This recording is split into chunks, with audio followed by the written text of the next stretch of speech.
বিস্তৃত হয়ে গিয়েছে। এখন মুসলমানদের দায়িত্ব এবং কর্তব্য হচ্ছে নিজেদের ঈমানকে দুরুস্ত করা, নিজেদের পরিবার পরিজনদের ঈমানকে রক্ষা করার জন্য চেষ্টা করা, ঈমান এবং কুফর সম্পর্কে আগামী প্রজন্মের ছেলে মেয়েদেরকে সচেতন করা। এটা বর্তমান সময়ে মুসলমানদের অন্যতম গুরুত্বপূর্ণ জিম্মাদারি। মুহতারাম হাজিরিন, আমার তেলাওয়াতকৃত আয়াতের মধ্যে আল্লাহ পাক রব্বুল আলামিন একটা প্রশ্ন রেখেছেন। আল্লাহ বলেছেন, আলাম তারা ইলাল্লাযীনা ইয়াজউমুনা আন্নাহুম আমানু বিমা উনজিলা ইলাইকা ওয়া মা উনজিলা মিন ক্বাবলিক ইউরিদুনা আন ইয়াতাহাকামু ইলাত তাগুতি ওয়া ক্বাদ উমিরু আন ইয়াকফুরু বিহি। আল্লাহ প্রশ্ন রেখে বলেন, তোমরা কি লক্ষ্য করো না, এক শ্রেণীর মানুষ আছে যারা নিজেদেরকে ঈমানদার বলে দাবি করে। ইয়াজউমুনা আন্নাহুম আমানু, তারা দাবি করে যে তারা নাকি ঈমানদার, অথচ তারা কাজটা কি করে? ইউরিদুনা আন ইয়াতাহাকামু ইলাত তাগুত, অথচ তারা তাগুতের কাছে বিচার চায়, তারা তাগুতের কাছে ফয়সালা জানতে চায়। ওয়াকাদ উমিরু আন ইয়াকফুরু বিহি, অথচ আল্লাহ পাক রব্বুল আলামিন ঈমানদারদেরকে বলেছেন তাগুতকে অস্বীকার করতে, তাগুতকে প্রত্যাখ্যান করতে। আল্লাহর নির্দেশ লঙ্ঘন করে কিছু মানুষ তাগুতের ফয়সালা চায়, তাগুতের সিদ্ধান্ত চায়, অথচ আবার তারা নিজেরা নিজেদেরকে ঈমানদার বলে পরিচয় দেয়। মুহতারাম হাজিরিন, অর্থাৎ কোরআনে কারীমের মধ্যে এটাকে একটা হাস্যকর বিষয় হিসাবে উত্থাপন করা হয়েছে যে একজন মানুষ একদিকে নিজেকে ঈমানদার বলেও পরিচয় দিবে, আবার অপর দিকে এসে তাগুতের বিচার এবং ফয়সালাও মানতে চাইবে। এই দুটো জিনিস একসাথে হওয়া এটা চরম হাস্যকর একটা বিষয়, অর্থাৎ এটা কোশ্চিনকালেও একত্রিত হতে পারে না। যে তুমি নিজেকে ঈমানদার বলেও পরিচয় দিবা, আবার তুমি তাগুতের কাছে বিচার এবং ফয়সালাও চাইবা, এই দুটো কোশ্চিনকালেও একত্রিত হতে পারে না। বন্ধুগণ, আমরা সকলেই নিজেদেরকে অবশ্যই ঈমানদার বলে মনে করি, কথা বলেন ঠিক কিনা? আমরা নিজেদেরকে মুমিন বলে বিশ্বাস করি কিনা? তাহলে আমরা যদি ঈমানদার বলে নিজেদেরকে বিশ্বাস করি, তাহলে আল্লাহর উপর ঈমান আনতে হলে, আল্লাহর উপর ঈমানকে রক্ষা করতে হলে কোরআনের ভাষায় তাগুতকে অস্বীকার করতে হবে।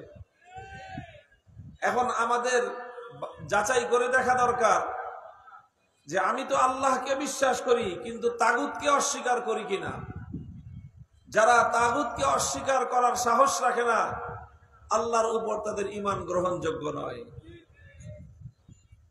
প্রশ্ন করতে পারেন, তাগুত কি জিনিস? তাগুত কি জিনিস?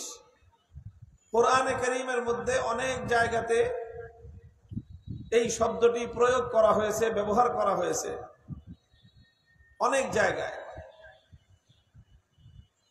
এই জন্য সর্বযুগের মুফাসসিরিনে কেরামগণ কোরআনে কারীমের ব্যাখ্যা করতে গিয়ে তাগুত শব্দের পরিচয় দিয়েছেন এবং তার বিশ্লেষণ এবং ডেফিনিশন, তার সংজ্ঞাও দিয়েছেন যে তাগুত কাকে বলা হয়।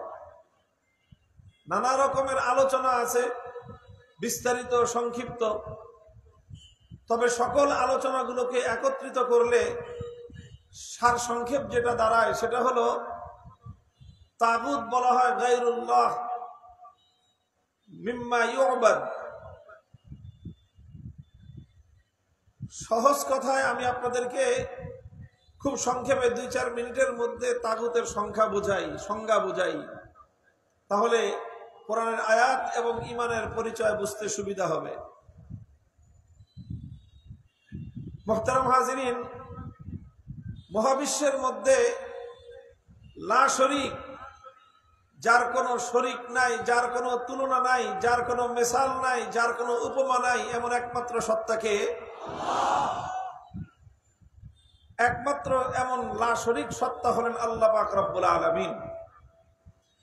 সেই মহান আল্লাহ পাক রব্বুল আলামিনের এমন কিছু বৈশিষ্ট্য আছে যে বৈশিষ্ট্যগুলো আল্লাহর সঙ্গেই নির্দিষ্ট, আল্লাহ ছাড়া অন্য কোথাও সেই বৈশিষ্ট্য পাওয়া যায় না। যেমন ইবাদতের উপযুক্ত একমাত্র কে? আল্লাহ। এটা হলো আল্লাহ পাক রব্বুল আলামিনের একটা অনন্য বৈশিষ্ট্য, যে এই বৈশিষ্ট্য আল্লাহ ছাড়া পৃথিবীর অন্য কোনো মাখলুকের কাছে নাই। অর্থাৎ ইবাদতের উপযুক্ত আল্লাহ ছাড়া দ্বিতীয় আর কেউ নাই। তো যেই বিষয়টা আল্লাহর সঙ্গে নির্দিষ্ট, আল্লাহ ছাড়া অন্য কেউ যেই বিষয়ের উপযুক্ত নয়, তেমন বিষয়ে আল্লাহর সাথে কোনো গায়রুল্লাহকে যদি কেউ অংশীদার সাব্যস্ত করে, তখন সেই গায়রুল্লাহকেই তাগুত বলা হয়। কথাটা বুঝাইতে পারলাম? একটু মনোযোগ দিয়ে বুঝেন। যেই আরো সহজে বলি, যে একটা আসন, একটা চেয়ার, উদাহরণস্বরূপ এটা আল্লাহর জন্য নির্ধারিত। তো আল্লাহর জন্য নির্ধারিত যেই আসন, সেই আসনে আল্লাহর সাথে যদি অন্য আরো কাউকে বসানোর চেষ্টা করা হয়, আল্লাহকে বাদ দিয়ে অন্য কাউকে যদি আল্লাহর আসন দেওয়া হয়, তাহলে তাকেই বলা হয় তাগুত। একটা উদাহরণ দেই। যেমন একটু আগে আমি বললাম যে এই মহাবিশ্বের মধ্যে মাবুদ হওয়ার যোগ্য একমাত্র কে? আল্লাহ ছাড়া আর কোনো মাবুদ হতে পারে? অন্য কারো ইবাদত করা যায়? অন্য কারো ইবাদত করার বৈধতা আছে? তাহলে ইবাদতের উপযুক্ত একমাত্র আল্লাহ। তাহলে মাবুদ হওয়ার যেই আসনটা, সেই আসন একমাত্র নির্ধারিত কার জন্য? আল্লাহর জন্য। এখন আল্লাহর জন্য নির্ধারিত এই আসনে যদি আল্লাহকে বাদ দিয়ে কোনো গায়রুল্লাহকে বসানো হয়, আল্লাহকে বাদ দিয়ে যদি কোনো গায়রুল্লাহকে বসানো হয়, তাহলে সেই গায়রুল্লাহকেই বলা হবে তাগুত। যেমন দুনিয়ার কিছু মানুষ ইবাদত করে কিছু দেবদেবতার। সে যুগের মূর্তি পূজারীরা ইবাদত করত লাত, মানাত, উজ্জা, হুবালের। এ যুগের মূর্তি পূজারীরা ইবাদত করে দুর্গা, কালী, সরস্বতী ইত্যাদি এই সকল বিভিন্ন নামের মূর্তির। তাহলে যারা মূর্তির পূজা করে, মূর্তির ইবাদত করে, তাহলে তারা মাবুদের আসনে কাকে বসালো? জোরে বলেন। মূর্তিকে বসালো। মাবুদের আসনে তারা কাকে বসালো? মূর্তিকে বসালো। অথচ মাবুদের আসন একমাত্র নির্ধারিত কার জন্য? তাহলে আল্লাহর জন্য নির্ধারিত আসনে যখনই গায়রুল্লাহকে তথা মূর্তিকে বসানো হলো, তখন মূর্তিকে বলা হয় তাগুত। আচ্ছা, কেউ মূর্তি বাদ দিয়ে যদি সূর্যের পূজা করে, তাহলে ইবাদতের উপযুক্ত একমাত্র আল্লাহ নাকি সূর্য? আল্লাহ। অথবা কেউ যদি আগুনের পূজা করে, অগ্নি পূজা করে, ইবাদতের উপযুক্ত আল্লাহ না আগুন? তাহলে আল্লাহকে বাদ দিয়ে কোন মানুষ যখন মূর্তির পূজা করলো, কোন মানুষ যখন সূর্যের পূজা করলো, কোন মানুষ যখন আগুনের পূজা করলো, তখন ওই মূর্তিকে বলা হয় তাগুত, ওই সূর্যকে বলা হয় তাগুত, ওই আগুনকে বলা হয় তাগুত। আল্লাহর আসনে যাকেই বসানো হবে তাকেই বলা হবে তাগুত। কথা বোঝা গেল? তাহলে এই যে আমি দৃষ্টান্ত দিলাম ইবাদতের মাধ্যমে, ইবাদতের মধ্যে এক এবং অভিন্ন, এক হলো একক সত্তাকে, ইবাদতের মধ্যে একক সত্তাকে, এটাকে বলা হয় তাওহীদ ফিল ইবাদাহ। এটা হলো ইবাদতের একত্ববাদ। ইবাদতের একত্ববাদের মধ্যে মূর্তি পূজারীরা মূর্তিকে আল্লাহর সাথে শরীক করে, ইবাদতের একত্ববাদের ক্ষেত্রে অগ্নি পূজারীরা আগুনকে আল্লাহর সাথে শরীক করে, ইবাদতের একত্ববাদের ক্ষেত্রে সূর্য পূজারীরা সূর্যকে আল্লাহর সাথে শরীক করে। এই জন্য তারা সকলেই মুশরিক এবং তারা সকলেই কাফের। আল্লাহ পাক রব্বুল আলামিন যেরকম ইবাদতের ক্ষেত্রে এক এবং একক সত্তা, ঠিক তদ্রূপ আল্লাহ পাক রব্বুল আলামিনের আরেকটি তাওহীদ রয়েছে, আরেকটি একক সত্তা আরেকটা ক্ষেত্রে রয়েছে। সেই ক্ষেত্রটা হলো হাকিমিয়ত। সেই ক্ষেত্রটা হলো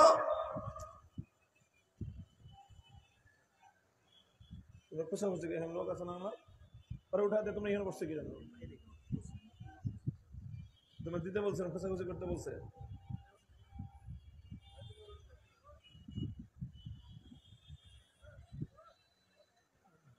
কি আশ্চর্য! ঠিক আছে, কারণ আমি তো লাগলে আমি নিব।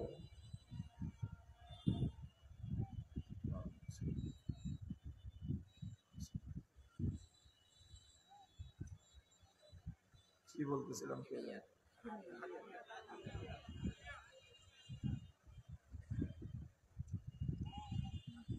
আল্লাহুম্মা সাল্লি আলা মুহাম্মাদ ওয়া আলা আলি মুহাম্মাদ।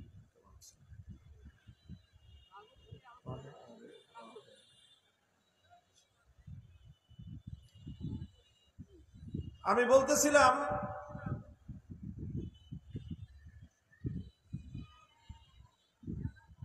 যে ইবাদতের মধ্যে যেরকম আল্লাহ পাক রব্বুল আলামিনের তাওহীদ, এটাকে বিশ্বাস করতে হয়।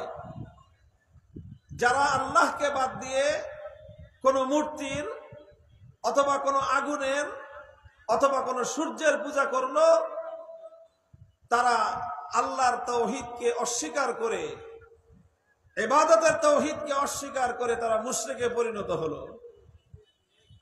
ইবাদতের মধ্যে আল্লাহ পাক রব্বুল আলামিন যেরকম এক এবং একক, ঠিক ওই রকম আল্লাহ পাক রব্বুল আলামিনের আরেকটি ক্ষেত্রের তাওহীদ হলো তাওহীদ ফিল হাকিমিয়্যাহ। হাকিমিয়্যাতের অর্থ হলো মহাবিশ্বের মধ্যে যেরকম ইবাদতের উপযুক্ত একমাত্র কে, ঠিক তদ্রূপ মহাবিশ্বের মধ্যে চূড়ান্তভাবে বিধান দেওয়ার অধিকার একমাত্র কার? ইবাদতের উপযুক্ত একমাত্র আল্লাহ।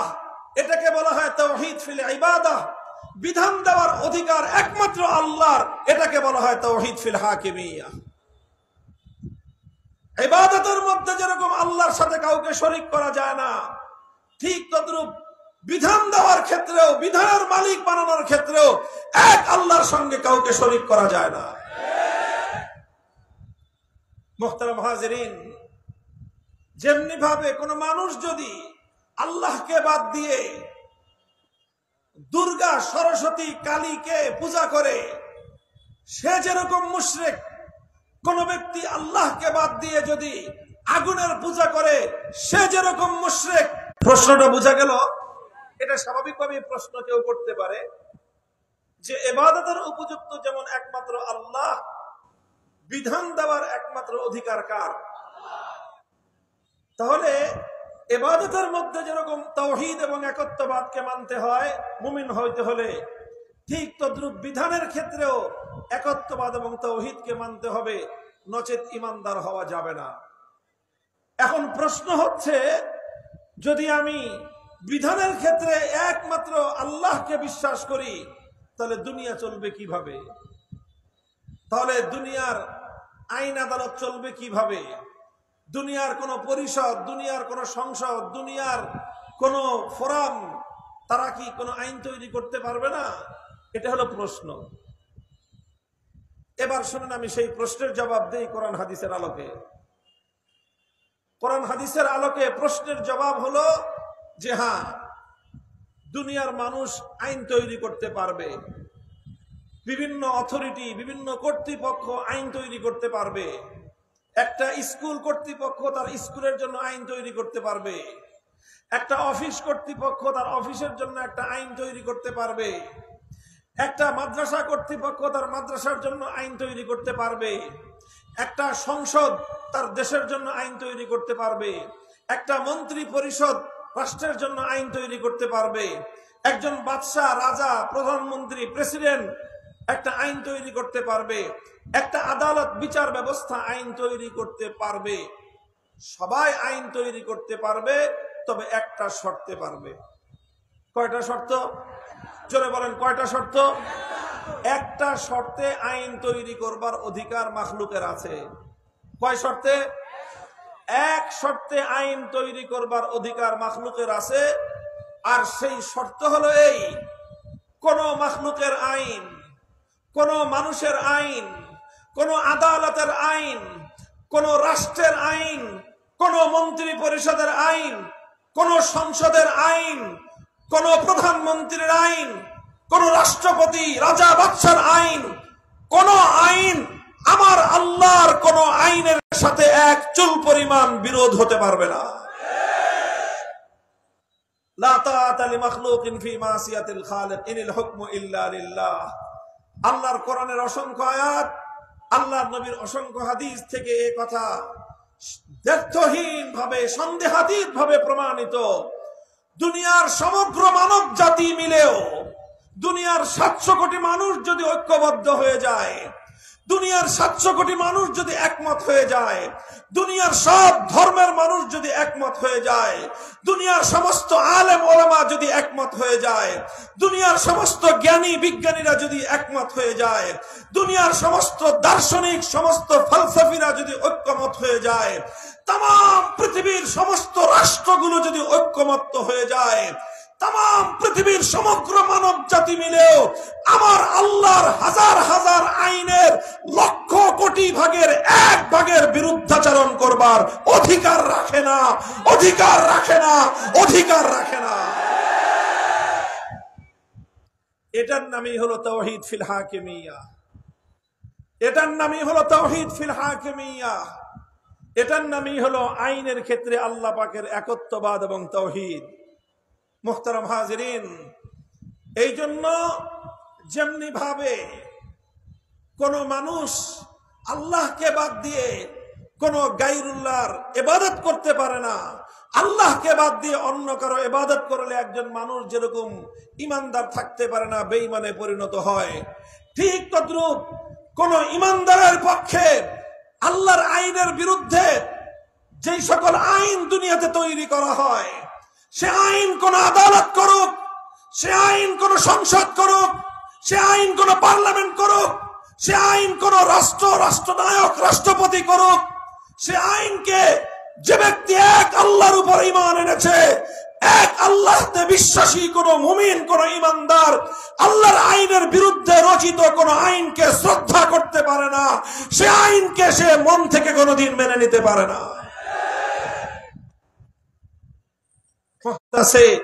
যে আইনগুলো সরাসরি আল্লাহর কোরআনের আইনের সাথে সাংঘর্ষিক। এখন আমরা তো রাষ্ট্রের মধ্যে বসবাস করি, এই কারণে সেই আইনগুলি তো আমরা মানতে বাধ্য। আল্লাহর আইনের বিরুদ্ধে যতগুলো আইন দেশের মধ্যে প্রচলিত আছে, প্রত্যেকটা আইনের ব্যাপারে ইমানদারের অন্তরের মধ্যে শপথ থাকতে হবে, তার অন্তরের মধ্যে অঙ্গীকার থাকতে হবে, আজকে আমার শক্তি নাই বলে এই আইনটাকে আমি উৎখাত করতে পারছি না। যেই মুহূর্তে আল্লাহ পাক রব্বুল আলামিন আমাকে শক্তি এবং সামর্থ্য দিবেন, আল্লাহর কোরআনের বিরুদ্ধে একটা আইন আমি এই দেশে এক চুল পরিমাণ অবশিষ্ট থাকতে দেব না। অর্থাৎ বাধ্য, যতদিন আপনি সেই আইনের অধীনে থাকতে বাধ্য, রাষ্ট্র আপনাকে বাধ্য করতেছে, ততদিন তো আপনি কিছু বলবেন না। কিন্তু আপনার মনে মনে একটা শপথ থাকতে হবে, আপনার মনের মধ্যে একটা অঙ্গীকার থাকতে হবে, যখনই সময় আসবে, যখনই সুযোগ আসবে, কোরআন বিরোধী প্রত্যেকটা আইন বঙ্গোপসাগরে ভাসিয়ে দেব।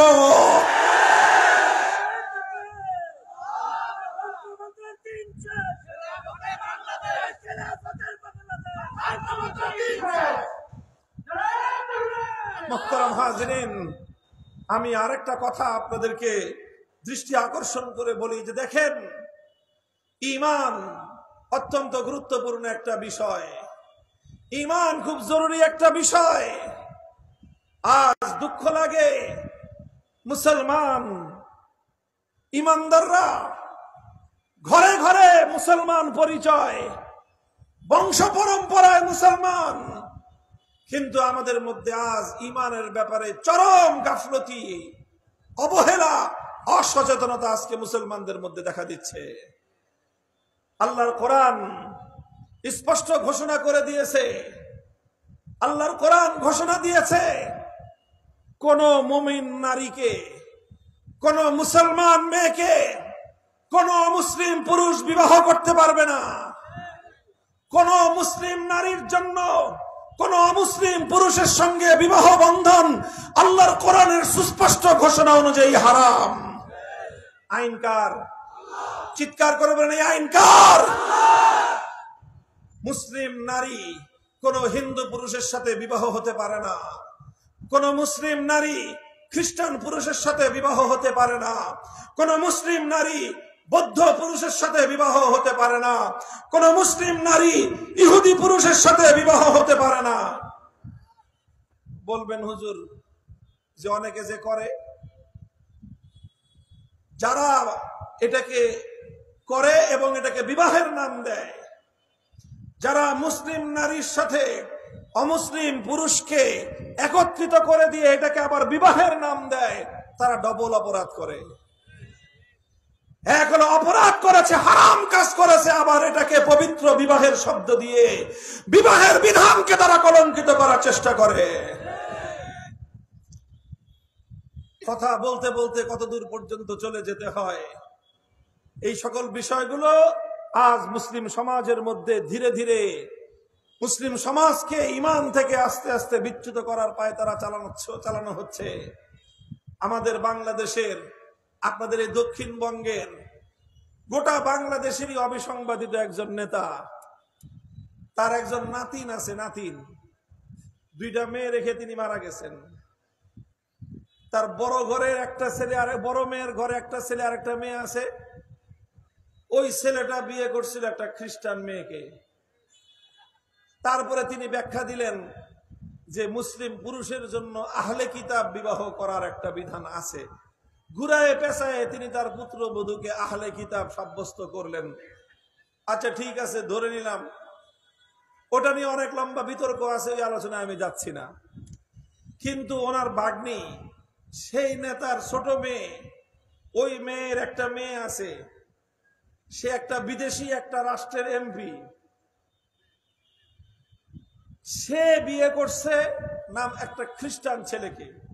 কাকে? খ্রিস্টান ছেলেকে। সেই দলের নেতা কর্মীরা আবার এটা নিয়ে খুব গর্বিত যে তাদের ভাগ্নি সে এত বড় নেত্রী হয়েছে যে খ্রিস্টানরা তাকে বিয়ে করছে। নাউজুবিল্লাহি মিন যালিক। মুহতারাম হাজিরিন, নাম নিলাম না, আপনারা যার যার সাথে এই চরিত্র মিলে যায় তাদের সবাইকে এই কথা বলে দিবেন পরিষ্কার। এই যে মুসলিম নামধারী পরিচয় দিয়ে, মুসলমান নাম পরিচয় দিয়ে একজন মুসলিম নারীকে একজন অমুসলিম পুরুষের সঙ্গে বিবাহ বন্ধনের এই সমস্ত কার্যক্রম পরিচালনা করা, এটা শুধুমাত্র কুফরি কাজ নয়, বরং এটা ইসলামের সাথে, আল্লাহর কোরআনের সাথে, আল্লাহর দ্বীনের সঙ্গে চরম মশকরা করার নামান্তর। এইভাবে করতে করতে আজ মুসলিম সমাজ, আমাদের দেশ এই পর্যায়ে এসে উপনীত হয়েছে। আমাদের দেশে এই রকম একটা আইন আছে, যে আইনটাকে বলা হয় আন্তঃধর্মীয় বিবাহ আইন। অর্থাৎ এক ধর্মের লোক আরেক ধর্মের লোককে বিয়ে করতে পারবে। আমরা পরিষ্কার বলি, হে ঈমানদাররা, আল্লাহর কোরআনের পরিষ্কার আইন মনে রাখবেন। আল্লাহর আইন যদি আপনার পছন্দ না হয় তাহলে আপনি বেঈমান।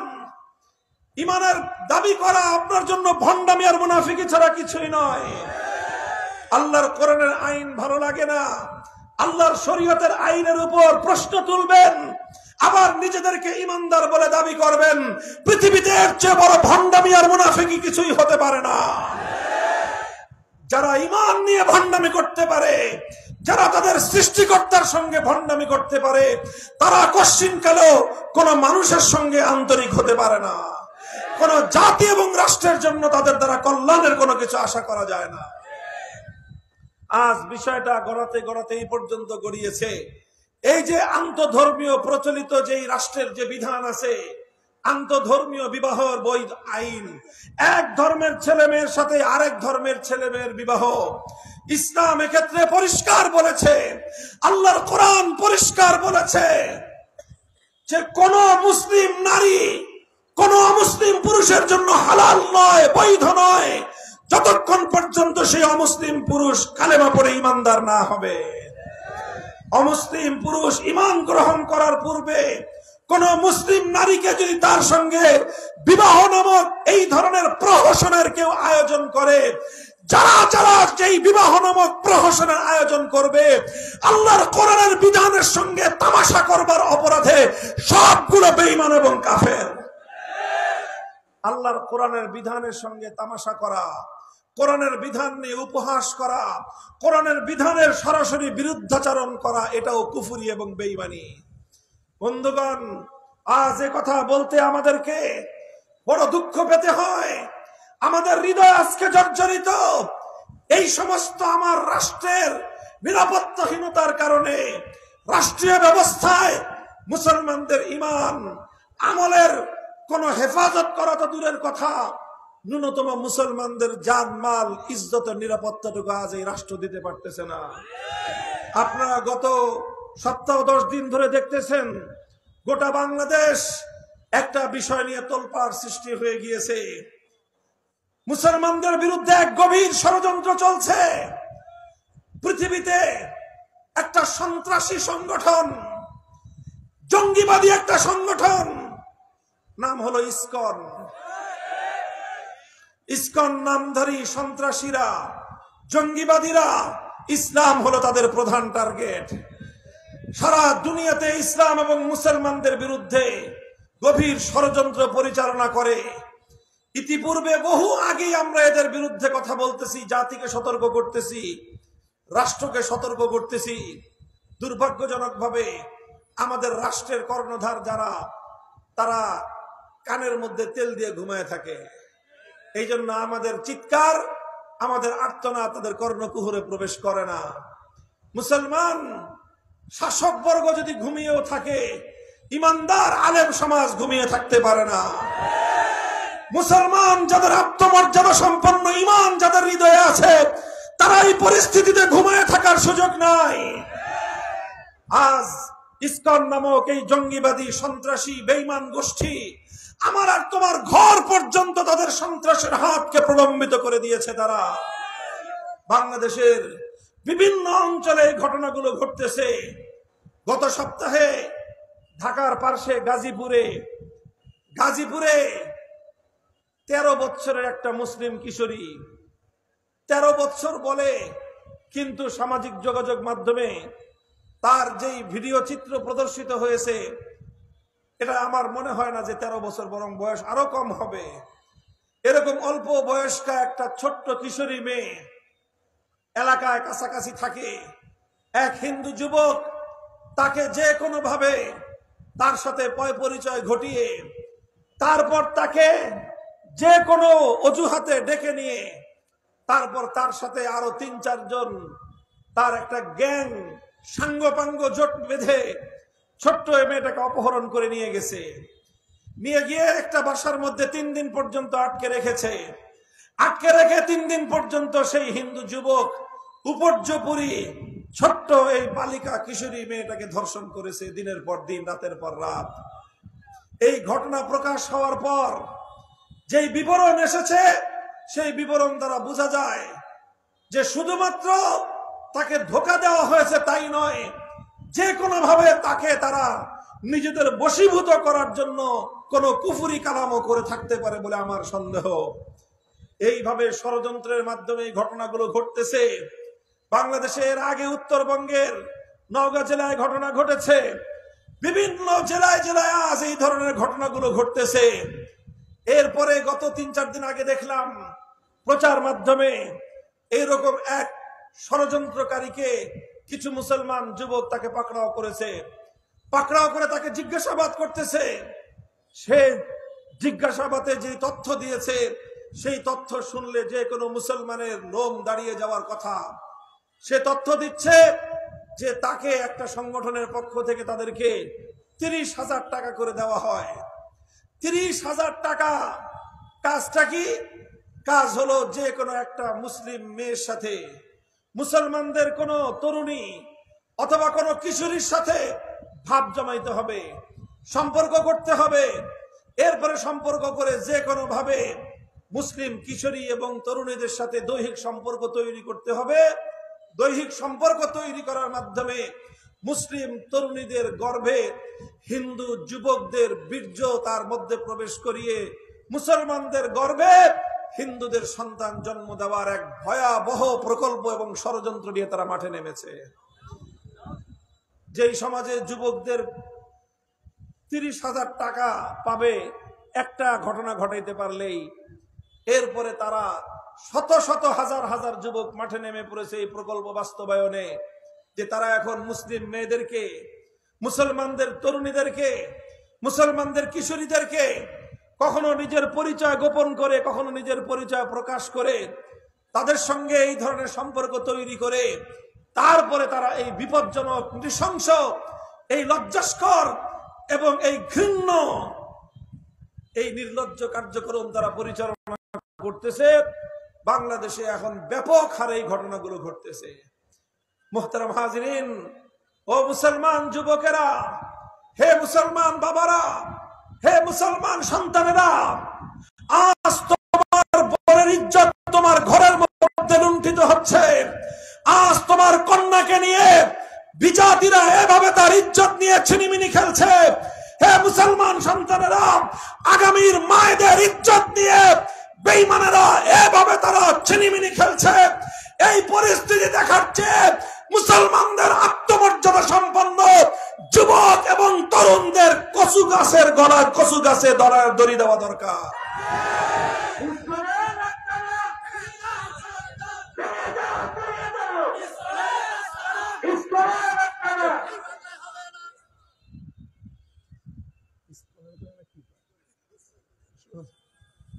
মুহতারাম হাজিরিন, কাজেই ভয়াবহ এক বিষয়। এই বিষয়টা আমাদের সচেতন হওয়া উচিত। আমি বলতেছি, সবাইকে সতর্ক করতেছি, প্রত্যেকটি এলাকায় এলাকায়, পাড়ায় পাড়ায় আমরা রাষ্ট্র ব্যবস্থার উপর আস্থা রেখে ঘরে বসে থাকবো, পুলিশের উপর আস্থা রেখে ঘরে বসে থাকবো, সেই উপায় নাই, সেই উপায় নাই। গাজীপুরের ঘটনাকে কেন্দ্র করে বাংলাদেশের আইন শৃঙ্খলা রক্ষাকারী বাহিনী, পুলিশের সদর দপ্তর থেকে যেই নাটক মঞ্চস্থ করা হয়েছে, এটা বাংলাদেশের 18 কোটি মুসলমানের হৃদয়ে আঘাত করেছে। আমরা মর্মাহত হয়েছি। পুলিশ সদর দপ্তর থেকে এমন ব্রিফ করা হয়েছে, এমন বক্তব্য দেওয়া হয়েছে যে বক্তব্যের মাধ্যমে মুসলিম কিশোরী মেয়ের উপর দায় চাপিয়ে একটা হিন্দু যুবকের অপরাধকে আড়াল করবার চেষ্টা করা হয়েছে। আর শুধুমাত্র ধর্মীয় সম্প্রীতির জিগির তুলে আজ মুসলমানদের ঘরগুলোতে মুসলমানদের মেয়েদের ইজ্জত হরণ করবার মহোৎসব শুরু করা হয়েছে। এই জন্য পুলিশের উপর আর এই সকল বিষয়ে আস্থা রাখার কোন সুযোগ নাই। আইন শৃঙ্খলা রক্ষাকারী বাহিনীকে আমরা বলি, তোমরা সোচ্চার হও, সজাগ হও। ঘরে ঘরে মুসলিম অভিভাবকেরা আপনারা সতর্ক হন, সজাগ হন। নিজেদের মেয়েদের নিরাপত্তার ব্যবস্থা নিশ্চিত করুন। নিজেদের বোনদের নিরাপত্তার ব্যবস্থা সম্পর্কে আপনারা নিশ্চিত হন। আপনার বোন, আমার কন্যা, তারা আজ ঈমানের পরিচয় জানা না থাকার কারণে, ঈমানের প্রতি তাদের শ্রদ্ধাবোধ, ঈমানের প্রতি তাদের আন্তরিকতা আজ এই পর্যায়ে পৌঁছে গিয়েছে। আপনারা গতকাল দেখেছেন সামাজিক যোগাযোগ মাধ্যমে একটা ভিডিও ব্যাপকভাবে প্রচারিত হয়েছে। একটা মুসলিম মেয়ে বোরকা পড়তেছে, সে বলতেছে 6 বছর ধরে মাখন নামে একটা হিন্দু ছেলের সাথে তার সম্পর্ক। চিন্তা করেন, 6 বছর পরে তাকে শেষ পর্যন্ত যে কোনো ভাবে এই মেয়েটাকে প্রেমের ফাঁদে ফেলে বাড়িতে নিয়ে গেছে। তার বাড়িতে নিয়ে সারা রাত তাকে তার বাড়িতে রেখেছে এবং রাত্রেবেলায় ছেলে মেয়ে যা যা করা সব করেছে। তার উদ্দেশ্য সাধন হয়ে গেছে। সকালবেলায় ফজরের সময় ঘর থেকে লাঠি দিয়ে মেয়েটাকে বের করে দিছে। এখন সে এসে কান্নাকাটি করতেছে মিডিয়ার সামনে। মুহতারাম হাজিরিন, দুঃখ লাগে মুসলমানদের জন্য, দুঃখ লাগে ইমানদারদের জন্য, দুঃখ লাগে ওই সমস্ত মুসলিম অভিভাবকদের জন্য, বাবা মায়েদের জন্য। সন্তানের জীবনের সবকিছুর চিন্তা করলেন, সন্তানের উচ্চ শিক্ষার চিন্তা করলেন, সন্তানের ভবিষ্যৎ অর্থনৈতিক নিরাপত্তার কথা চিন্তা করলেন, সন্তানের আগামী দিনের প্রফেশনের কথা চিন্তা করলেন, সন্তানের ক্যারিয়ারের কথা চিন্তা করলেন, কিন্তু আপনি আপনার সন্তানের ঈমানটুকু রক্ষার চিন্তা করলেন না। এর চেয়ে মুসলমানদের জন্য লজ্জাজনক আর কি হতে পারে? মুহতারাম হাজিরিন, এই জন্য কথা লম্বা নয়, আজ মুসলমানদেরকে আমরা এই কথা বলছি। একদিকে ঘরে ঘরে মুসলিমদেরকে সতর্ক করেন, মুসলমান নারীদেরকে নিয়ে ভয়াবহ এক ষড়যন্ত্র চলছে। এরপরে আসতেছে আরেকটা ষড়যন্ত্র। সেই ষড়যন্ত্র ইতিমধ্যে বাংলাদেশে দাঁত এবং নখ গেড়ে বসতে শুরু করেছে। সেটাও কিছুদিন পরে দাবি উঠবে, আওয়াজ উঠাবার জন্য তারা চেষ্টা করতেছে। সেই আওয়াজ হলো সমকামী বিবাহের বৈধতা। এই বাংলাদেশে আজ ডক্টর ইউনূস সাহেবের সরকারকে আমরা দেওয়ার চেষ্টা করা হচ্ছে। ভারতে ইতিমধ্যে সমকামী বিবাহকে আইন করে বৈধতা দেওয়া হয়েছে।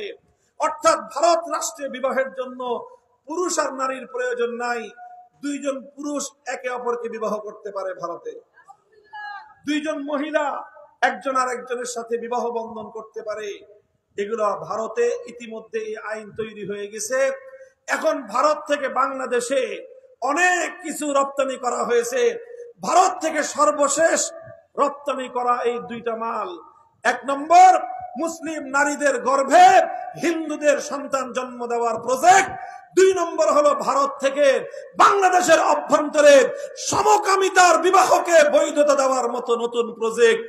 এই 2 প্রজেক্ট নিয়ে এখন আমাদের সীমান্তের অপর প্রান্তের বন্ধুরা আমাদের দেশের মধ্যে আধিপত্য এবং আমাদের দেশের মধ্যে সাম্রাজ্য বিস্তার করার ভয়াবহ ষড়যন্ত্র নিয়ে অগ্রসর হচ্ছে। এখন আপনারা কি করবেন চিন্তা ভাবনা করে দেখেন। আমরা হুজুররা রাজনীতির কথা বললে তো আপনাদের অনেকের কাছে ভালো লাগে না। আপনারা মনে করেন হুজুররা রাষ্ট্র চালাবে কেমনে? আপনাদের কাছে ওই সমস্তই ভালো লাগে। জাতির কাছে তারাই ভালো লাগে যারা দেশকে, দেশের সম্পদকে, দেশের জনগণকে আরেক জাতির কাছে, ভিন্ন দেশের কাছে ইজারা দিয়ে নিজের ক্ষমতার আখের গোছায়। আমরা এখনো বলি, ও মুসলমান, এখনো সময় আছে, এখনো সজাগ হও। আল্লাহর কসম খেয়ে বলি, তোমার রাষ্ট্র, তোমার জাতি যদি কোন সম্প্রদায়ের কাছে নিরাপদ থাকে, সেই সম্প্রদায় আলেম সম্প্রদায়, সেই সম্প্রদায় ইসলামী সম্প্রদায়।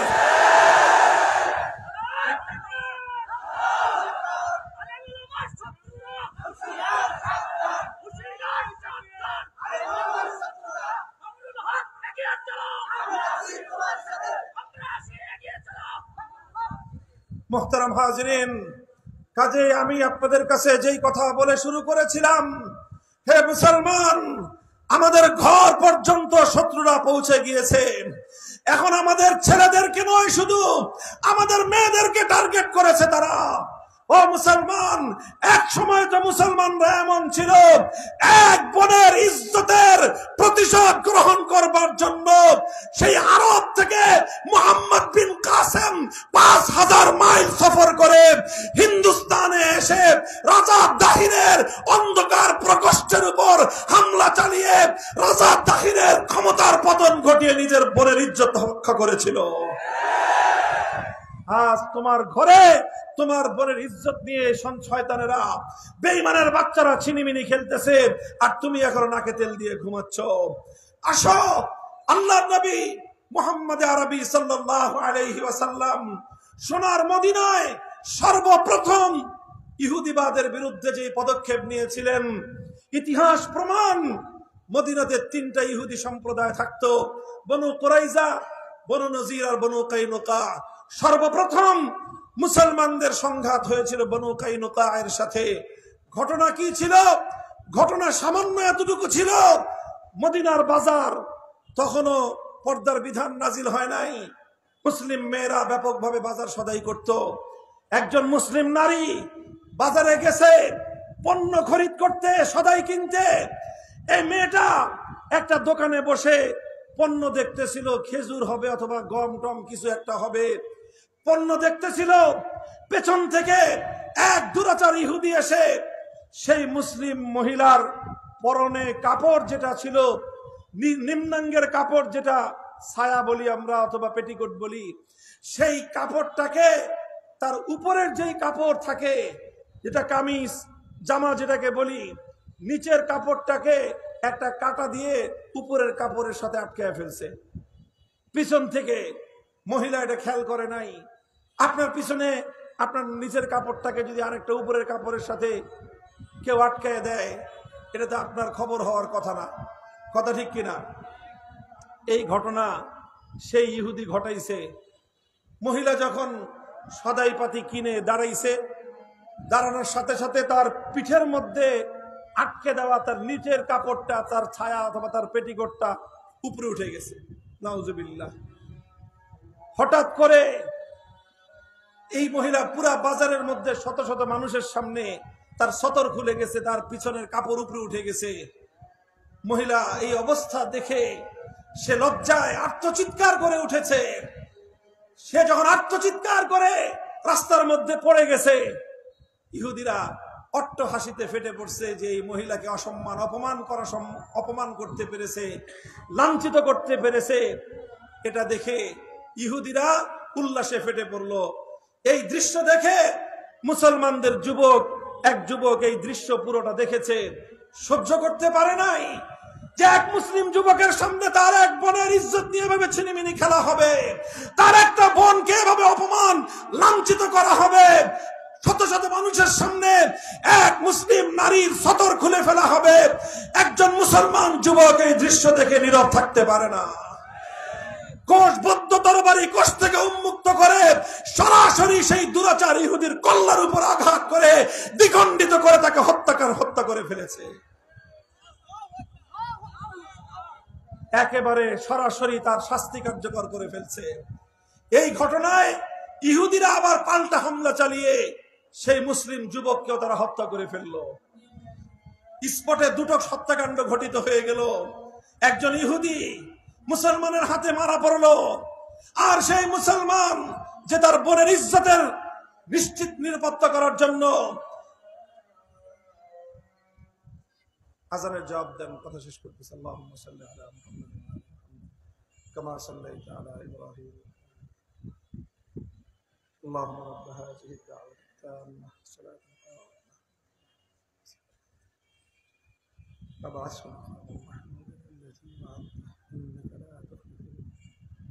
ঘটনা দুটো ঘটে গেল, দুইটা হত্যাকাণ্ড। মদিনায় তখন শান্তি চুক্তি, মদিনা সনদ, মুসলমান এবং ইহুদিদের মধ্যে শান্তি চুক্তি বলবৎ, যে কেউ কারো পক্ষে যুদ্ধ করবে না, কেউ কাউকে হত্যা করবে না, কারো বিরুদ্ধে অস্ত্র ধারণ করবে না। এই চুক্তি বলবৎ থাকা অবস্থায় ঘটনা ঘটে গেল। বিচার গেল আল্লাহর নবী মুহাম্মদ সাল্লাল্লাহু আলাইহি ওয়াসাল্লামের কাছে।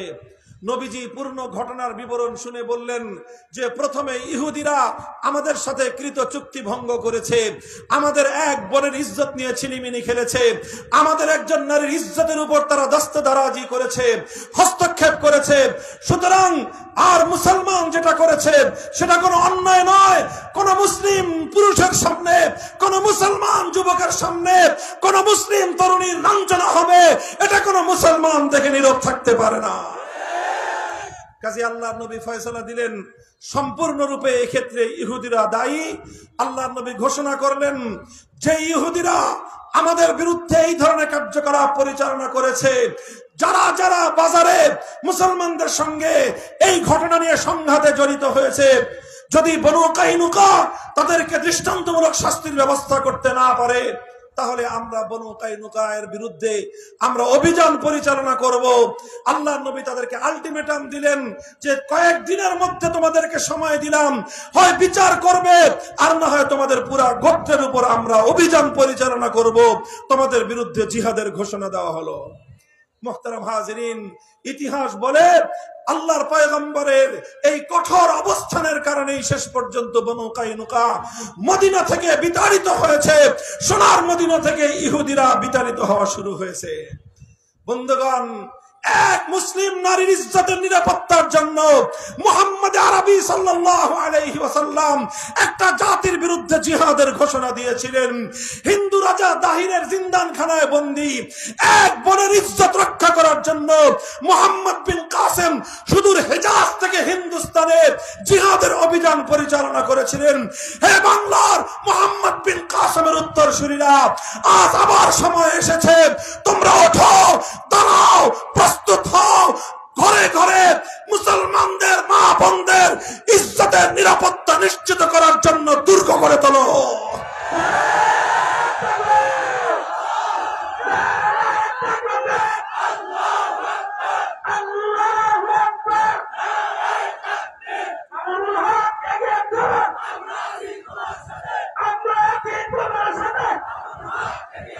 ইনশাআল্লাহ, ইনশাআল্লাহ আজ মোল্লারা কি করতে পারে, ওলামায়ে কেরাম রাষ্ট্র ব্যবস্থা কত সুচারুরূপে পরিচালনা করতে পারে, সারা দুনিয়া তার দৃষ্টান্ত দেখতেছে। ইমারাতে ইসলামিয়া আফগানিস্তানে 40 বছর ধরে যুদ্ধ বিধ্বস্ত একটা দেশ, সেই দেশটাকে 4 বছরের মধ্যে এই কওমি মাদ্রাসার মোল্লারা পৃথিবীর অন্যতম একটা আদর্শ রাষ্ট্রে পরিণত করেছে। সেই রাষ্ট্রে এখন নিরাপত্তার কোনো সংকট নাই। শত শত মাইল, হাজার হাজার মাইল পাহাড় জঙ্গলের মধ্য দিয়ে রাতের অন্ধকারে একজন যাত্রী সম্পদ নিয়ে ভ্রমণ করবে। রাস্তাঘাটে ডাকাত সন্ত্রাসীর আক্রমণের কোনো ভয় নাই, কারণ সেই জমিনে মোল্লারা আল্লাহর কোরআনের বিচার ব্যবস্থা কায়েম করেছে। সেই মোল্লারা 4 বছরের মধ্যে তাদের দেশের অর্থনীতি এত উন্নত করেছে। 4 বছর আগে তাদের দেশের মুদ্রার মান ছিল $1 130, 4 বছরের ব্যবধানে এখন $1 65, অর্থাৎ দ্বিগুণ উন্নয়ন করেছে তারা অর্থনীতির ক্ষেত্রে। আমাদের বাংলাদেশের উন্নয়নের রোল মডেলাররা বাংলাদেশ থেকে পয়সা চুরি করে বেগমপাড়া করেছে। আমার বাংলাদেশের মুদ্রার মান প্রত্যেক বছর শুধু কমতে কমতে আজ 125 টাকার উপরে হলো $1 মূল্য। আর যে মোল্লাদের নাম শুনে তোমরা নাক শিটকাও, সেই মোল্লাদের দেশের মুদ্রার মান 65, তোমার বাংলাদেশের 2 টাকার সমান তাদের 1 টাকা। তোমার দেশের পররাষ্ট্রমন্ত্রী ঘোষণা দেয় ভারতের সাথে আমাদের সম্পর্ক স্বামী স্ত্রীর মতো, ভারত স্বামী আর তোমরা স্ত্রী। আর সেই মোল্লাদের পররাষ্ট্রমন্ত্রী যখন ভারত সফর করে, তখন ভারতের গোটা রাষ্ট্রযন্ত্র তার সামনে মাথা নত করে শ্রদ্ধা জানাতে বাধ্য হয়। হে মুসলমান, বাংলার মুসলমানদেরকে বলবো, আন্তর্জাতিক অঙ্গনে যদি আত্মমর্যাদা অর্জন করতে চাও, মাথা উঁচু করে দাঁড়াতে চাও, সসম্মানে নিজের জাতির গৌরব যদি বুলন্দ করতে চাও, আলেম ওলামাদের হাতে রাষ্ট্র ক্ষমতা দেওয়া ছাড়া বিকল্প কোনো পথ নাই।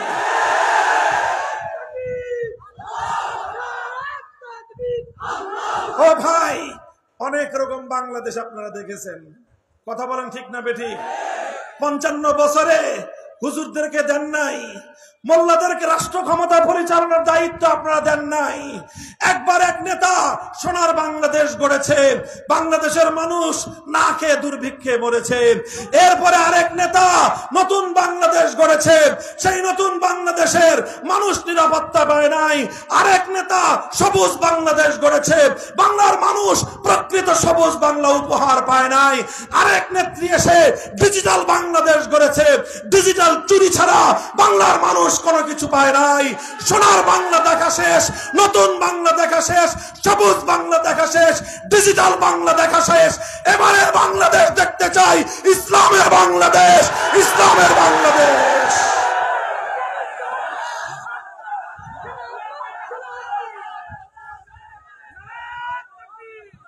এই প্রস্তুত আছেন তো ইনশাআল্লাহ?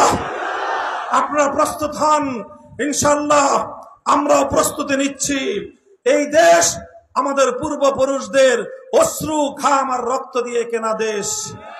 এই দেশকে আর এভাবে আমরা ইজারা দেওয়ার জন্য নয়।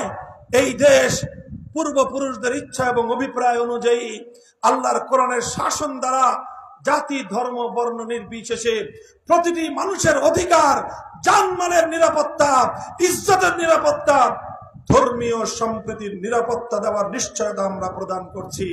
আল্লাহ পাক রব্বুল আলামিন আমাদেরকে কবুল করুন, তৌফিক দান করুন। ওয়া আখিরু দাওয়ানা আলহামদুলিল্লাহি রাব্বিল আলামিন। আসসালামু আলাইকুম। سبحان الله وبحمده سبحانك اللهم وبحمدك أشهد أن لا إله إلا أنت أستغفرك وأتوب إليك سبحان ربك رب العزة عما يصفون وسلام على المرسلين والحمد لله رب العالمين.